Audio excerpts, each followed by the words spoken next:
There are so many wonderful sewing tools and equipment that you can use when you're either learning to sew and continue. Some are basic sewing tools that you need to get sewing, and others are fancy ones that you might want to upgrade to.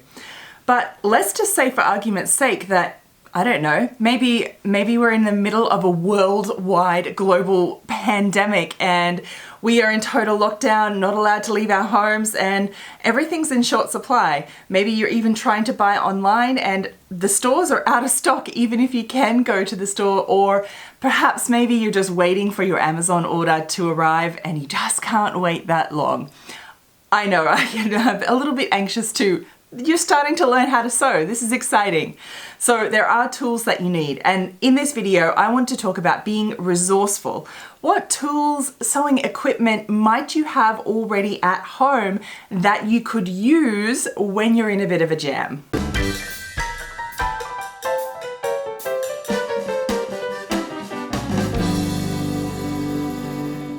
Welcome back, my lovely ladies and gents. It is so lovely to see you again today. If we're just meeting for the first time, my name is Evelyn Wood and I am a lifelong dressmaker, and I am a head dressmaker and creator of Vintage Sewing School. It's an online sewing school where we teach everything about vintage sewing, like techniques and skills for modern day sewing. So if it sounds like something you're interested in, hit that subscribe button so you don't miss any more videos. One of the best skills that you can learn is resourcefulness. And I think that our sewing ancestors before us were very, very resourceful in making do with what you've got and using it well. Now, I make this video in the middle of April 2020, which is in the middle of a global pandemic. We are all in lockdown. We're told to not leave our homes. We can't go to the shops. Online stores are running out of supplies, and I know a lot of people are picking up sewing machines for the very first time, or maybe just the first time in a long time, and learning how to sew. And sort of, you're probably thinking, well, I can't get all these fancy sewing equipment. Can I use what I've got at home? Will this work? Let's discuss some of this, because there are tools that you need when you're starting to learn to sew, when you're sewing in general. There are things that you need. Now, I have made videos before about sort of the basic sewing tools that you need and should use, and we're basically going to go through that list and look at what you might already have at home, what you can substitute with, what will work. And I've also made a video on fancier equipment that you might want to upgrade to. Might be something that you want to look out for after, perhaps, when you sort of want to upgrade and there's supplies in the stores again, to go to those equipment. I want to put a different spin on the sewing tools and equipment list. This is what might you be able to find at home that you already have that you can use and substitute with. Now, I'm not talking about sewing hacks and just not wanting to invest in the proper tools and equipment. I'm talking about being resourceful and sort of using what you've got really well when you're in a jam. Can you substitute? What can you use around the home that might work? Now, I will warn you, because some of this will not be pretty. It's going to not be fun to use. It probably won't work as well as you like, but it will work and it will get you out of a jam and just get you sewing when you really need to. Let's break this down. I'm going to go through the list of items that you really need in your sewing and look at what you might be able to substitute with. First of all, the sewing machine. Now, you might be pulling out some old machine that maybe is older than you are even, or maybe you got back in the 70s or the 80s when you first started sewing. Can you actually use that machine and will it work?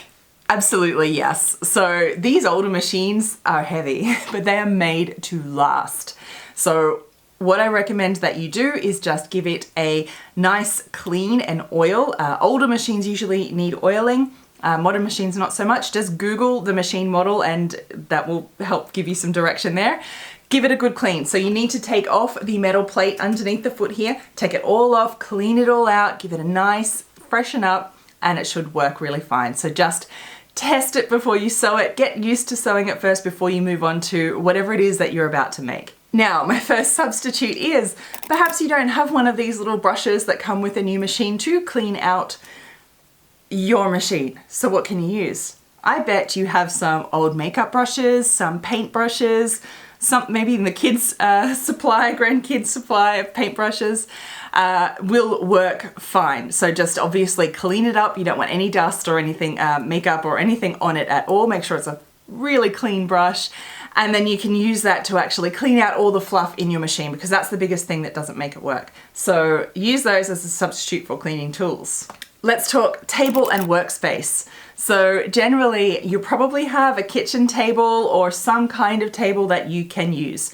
For your actual sewing machine, you don't need a big table like behind me here. You actually only need a very narrow space to work on, a bit of room to your left, and that will do for your sewing table space. So I recommend the smallest table possible to put your machine on, and save, say, the bigger table that you have to actually work on, to be able to lay things out, cut, pin, etc. If it's all in the one space, that's what you do. You can also, obviously, we all do this when we start, is use the floor for all your cutting and pinning, and when you need that bigger area is to clear off area on the floor. Not ideal, absolutely not. It is painful sometimes, but it works and it will get you through. Let's talk fabric.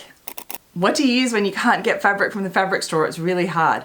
Well, I bet you have some old sheets laying around the house, back in the linen closet somewhere. I bet you have some old sheets that you can use. So use these for either your toiles or mock-ups, just your practice pieces.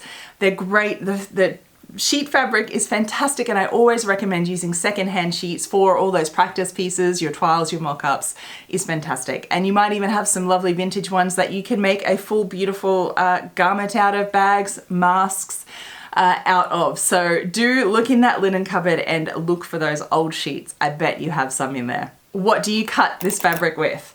Well, lovely fancy dressmaking scissors are great, but if you've just pulled out a machine for the first time, these are going to take a while to arrive from the store, and I bet you don't have any. Can you use your kitchen scissors? Well, this is definitely one that is, it is not going to be pretty, and oh boy, would I hate to have to use these to cut out fabric with, but yes, of course you could.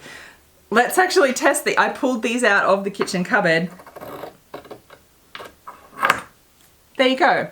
So you're only looking for sharp. You need the sharpest scissors you have in the house. So maybe your kitchen scissors are blunt. Maybe you could sharpen them. Maybe you have hair cutting scissors somewhere. Maybe they're actually sharper and work better.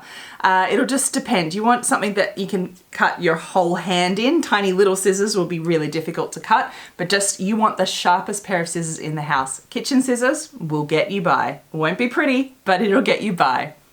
Now you will also need some small scissors and unpicks.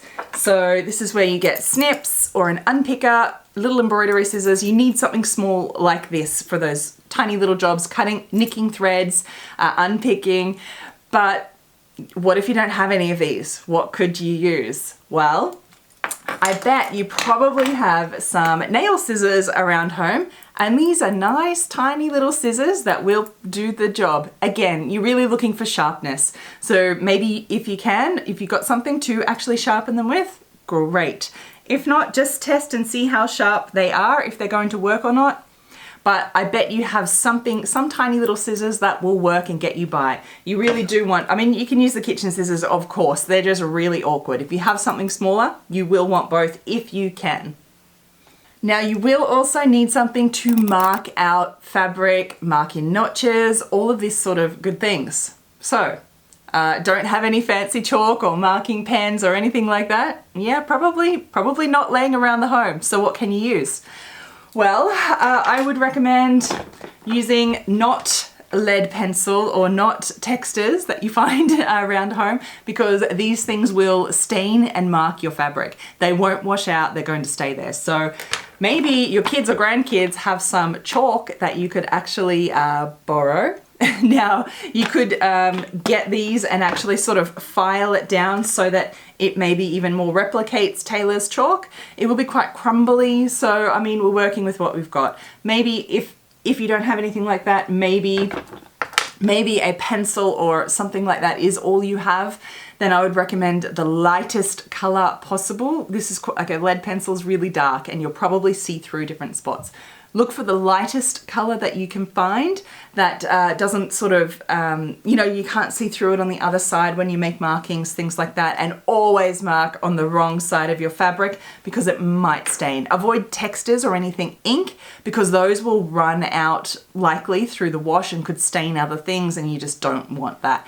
Chalk is more, it's going to like blow off and dust off. Then pencil is less likely to bleed and run and make a mess. So there are some substitutes that you can make. And of course, you could do old-fashioned tailor's tacks where you actually use thread to make little marks in your fabric. Just Google that one for more if you're interested. So of course you're going to need pins to actually pin down your fabric, pin in your, like all your pieces together and sewing, but maybe you don't have any pins. What do you do? Well, you have a few options. So if you are looking to pin down your pattern pieces, what you could do is use pattern weights instead. Now, this is not ideal with these tiny little like flimsy tissue pieces because they really need something to hold them down. But you might find some, maybe go into your garden, you might find some little rocks, some pebbles or something like that. You could use tin cans, you could use your scissors, your stapler, anything that you have on hand as a pattern weight. It does not have to be anything specific. But something small, not super heavy, that you can get to the very edges of this tissue are going to be what you want, because you'll want to lay them all out so you can get it and it will not move, and all these tiny little ends will poke down. You could, if you're really in a jam, maybe you have an old packet of sewing needles, like hand sewing needles. Perhaps you could use 1 or 2 of those as a pin substitute in really tricky areas, but be careful because that end is going to, it's not designed to be used that way, so you might end up poking yourself if you're not careful, so do be careful there. Now, when you're actually sewing your like pieces together, what do you do if you don't have any pins? Well, hang on. So what you could use if you're really in a jam, you might have some little like binder clips like these around the home, maybe some papers like mine that are already stuck together. So there is such a thing called Wanda clips, and it is a thing for sewing. Personally, it's not my choice. I like pins, I'm going to stick with my pins, but a lot of people love them, so you might too. But a binder clip or something like that might just be enough to get you by if you don't have any and you just want to get started. Now, you will need thread for your sewing machine, of course, and well, unfortunately, I can't think of any substitutes for actual sewing thread in your machine. So you're really going to need thread. But I do have a substitute for you if you are hand sewing and you don't have any thread, matching thread. Maybe this is just a little trick that you might like to remember for later, because this is a very vintage sewing skill, like what we talk about all the time, that you can use. So way back, you know, in once upon a time when people used to mend their clothes, which hopefully we're bringing back, of course, with hashtag Monday Mending, is you can actually take a piece of yarn here from your fabric and use that as thread. So if you just go along the selvage, this is for woven fabrics only, so it needs to be able to pull apart. So if you just keep pulling these frayed edges until you get a nice, really long strand of yarn, nice big long one, you can actually thread this through your hand sewing needle and use this as thread to hand sew with. So this is how you can actually get really, really invisible darning and things like that, because it is completely matching the fabric that you're using. So yes, you're welcome for that little tip. Now, you will need like pressing and ironing. So, well, unfortunately, there's really no substitute for an iron. You will need one. I mean, you could try and sew without one for sure, but it's going to be really messy. It's going to look not so great.